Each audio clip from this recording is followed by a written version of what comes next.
When it was released, Assassin's Creed Origins was almost immediately held in high regard by the AC community. However, over time the perception of Origins has changed a great deal, with praise and adoration being replaced with critique and scrutiny. But despite the ways things like Origins shift from action and stealth to RPG gameplay, or its character's lack of depth affect its quality, being discussed at length, one thing that isn't often addressed is its value as an origin to the Assassin's Creed story, and that's what we'll be covering today. As while these other topics are important parts of Origins, its caliber as an origin story is without a doubt its most significant feature, but sadly, it is also its greatest failure.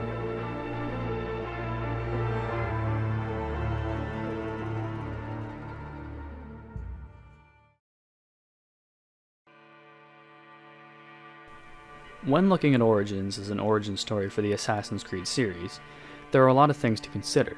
From the Assassin-Templar conflict, to the way it deals with the Brotherhood's beginnings, to its quality as an Assassin's Creed game in general, there's no shortage of facets to consider when talking about this part of Origins. But one element that unifies these facets is the identity of Assassin's Creed as a whole. So before we can truly understand how Origins fails to deliver a quality Assassin's Creed origin story, we first need to understand what makes up the identity of Assassin's Creed.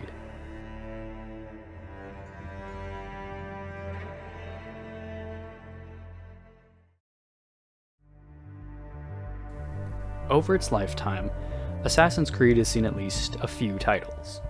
And with all these stories to look through, it would likely seem a daunting task to try to understand what exactly makes up the core identity of Assassin's Creed, were it not for the one story that can be found in every game across the franchise. At least, all of them except for one. The story of the conflict between the Assassins and Templars, as at the heart of this conflict lies a question that has been central to Assassin's Creed since its inception, and that question is that of do the ends justify the means? This question is at the center of the dispute between the Assassins and Templars, and I think the best place to look for a good example of this, and other parts of Assassin's Creed's identity, is AC-1.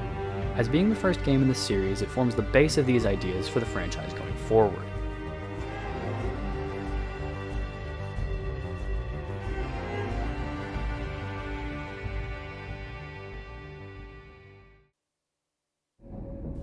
In AC-1, we see examples of this idea throughout the game's many confession scenes, where Altair spars with his targets over the morals of their actions, such as in the case of Jubair, a scholar who would have seen all the books in Damascus burned. During his confession, he points out that however much Altair might disagree with him and his actions, that doesn't mean that he is evil, saying, "Am I not unlike those precious books you seek to save? A source of knowledge with which you disagree, yet you are rather quick to steal my life." This statement sows doubt within Altair and the player that their actions may not in fact be justified, questioning whether what is deemed as a lesser evil really is less evil. This question, and the doubt it sows, opens the door to highlight the similarities between the Assassins and Templars. In Abul Nuqoud's confession, we get a hint at these similarities, with Abul responding to Altair's criticism of his actions by saying, "Is it so different from your own work? You take the lives of men and women, strong in the conviction that their deaths will improve the lots of those left behind. A minor evil for a greater good? We are the same." No, we are nothing alike. Ah, but I see it in your eyes. You doubt.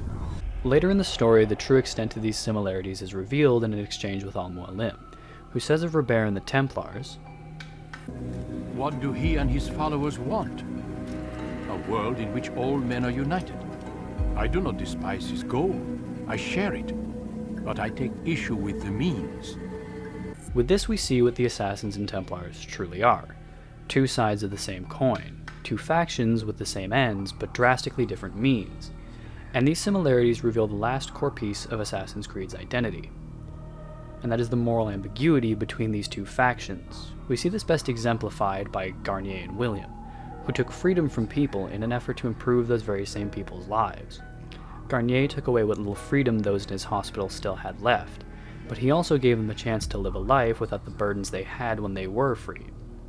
While William took away freedom in an effort to prepare his people for hard times. Both had means that appeared harsh and damaging, but they also had noble ends, and their actions had positive outcomes. This shows that the Templars' evil appearance is mostly in fact due to perspective, and also raises the question of how the assassins might appear from the Templar perspective.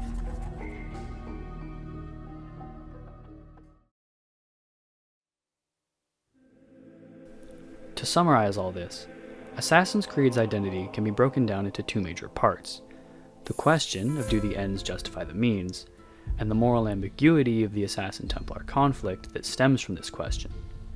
And with this, we can finally go on to look at how Assassin's Creed Origins fails as an origin story.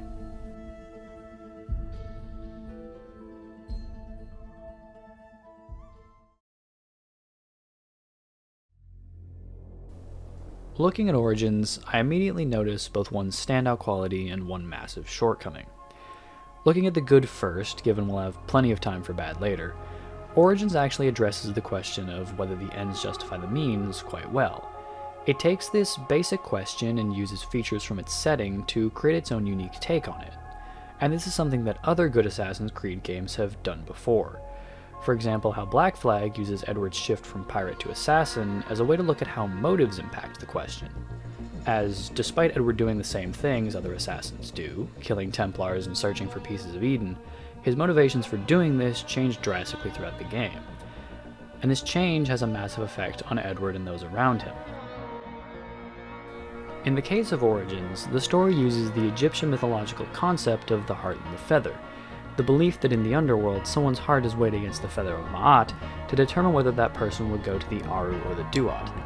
This concept is used to ask the question of how much your belief in your ends justifies your means, an interesting interpretation of the question yet to be seen in Assassin's Creed before Origins. Sadly though, despite Origins clearly having a strong grasp on one part of Assassin's Creed's identity, the same cannot be said for other Assassin's Creed elements found in Origins.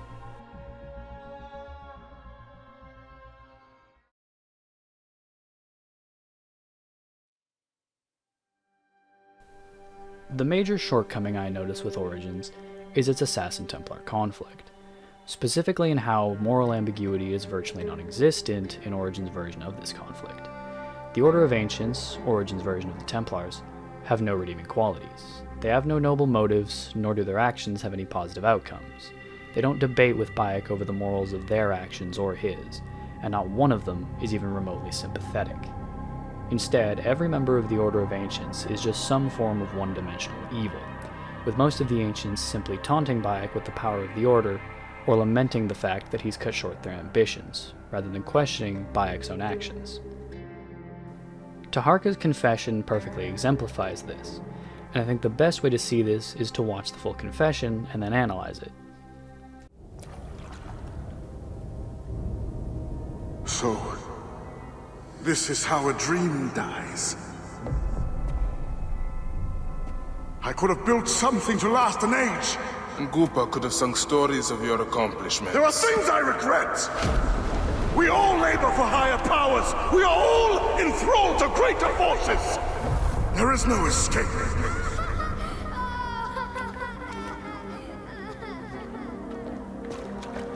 I am but one in the Order of Ancients. This victory will bring you no peace. It is not peace that I seek. It is not for my soul that I walk this path.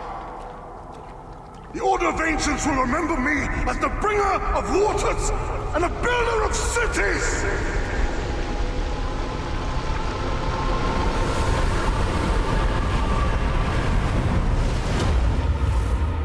Or the desert will blow in and scatter the dream of Metropolis like dust.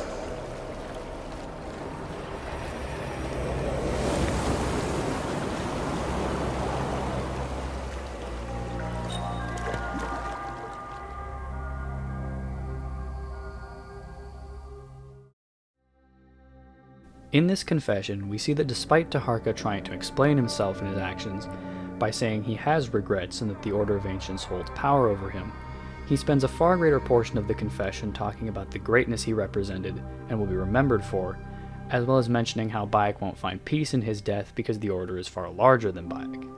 And these characteristics repeat throughout the rest of Origin's confessions. Hetepi is the closest any ancient actually gets to questioning Bayek, and the best he can muster is, You are a cow!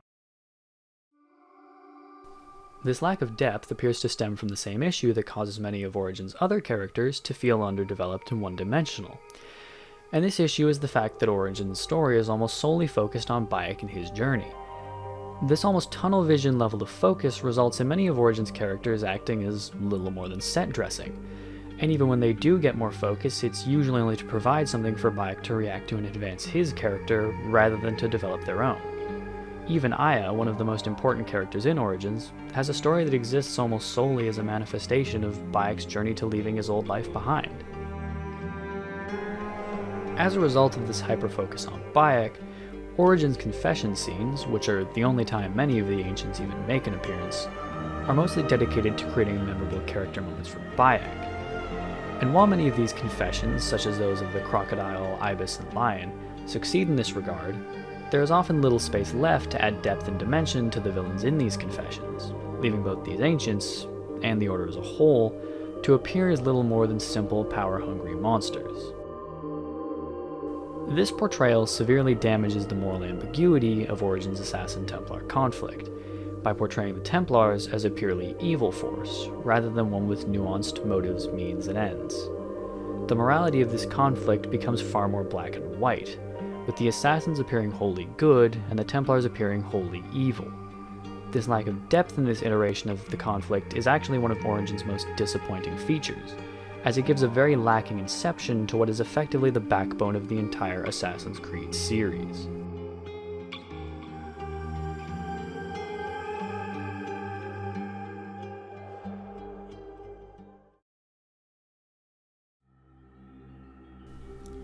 Another symptom of Origin's heavy focus on Bayek, at the expense of other parts of the story, is the lack of attention given to the actual creation of the Assassin Brotherhood. This element of Origin's story, and what would seemingly be one of the most important components of a game made to represent the beginnings of Assassin's Creed's titular order, is left mostly to the side of the story until the third act. And even when it is addressed, it's explored in very little depth. Rather, Origins focuses more on iconographic features of the Brotherhood. And while these iconographic features are given mostly good stories, such as the leap of faith being something of a rite of passage for Bayek, as well as marking a pivotal point in his journey to create the Assassins, there is far more to the Assassin Brotherhood than iconographic features. This focus on iconography without any substance behind it creates an image of an origin story where there really isn't. All we ever truly see of the Assassin's creation is two cutscenes. One, where Bayek gives a speech to a handful of the shallow side characters we've met up to this point in the story about protecting the people to oppose the Order of Ancients' reinforcement of tyranny, and another where we see Tahira remove her ring finger to show her commitment to the Brotherhood. Even major features of the Assassin's identity are left relatively unexplored, such as the Assassin's use of stealth being attributed simply to the fact that Aya didn't kill stealthily once and it endangered her life.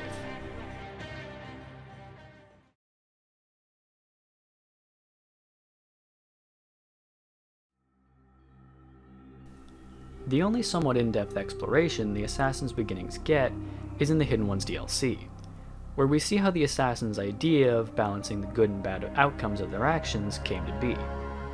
But this more in-depth look only covers one aspect of the Assassin's beginnings, and this is a truly sad display for a game that was billed as the origin of the Assassin's Brotherhood. In fact, the lack of depth in the Assassins is possibly the most disappointing part of Origins, given how heavily it was focused on in marketing. And at the end of the day, this is all that Origins amounts to when it comes to being an origin story. The promise of one. The promise of an Assassin's Creed origin story in the marketing that was replaced on release with a personal tale for Bayek, to the detriment of the game's Assassin's Creed elements, with only teases and hints at what was promised that weren't delivered on until the DLC. And when something was finally delivered, no doubt for an additional price, it was far too little and far too late.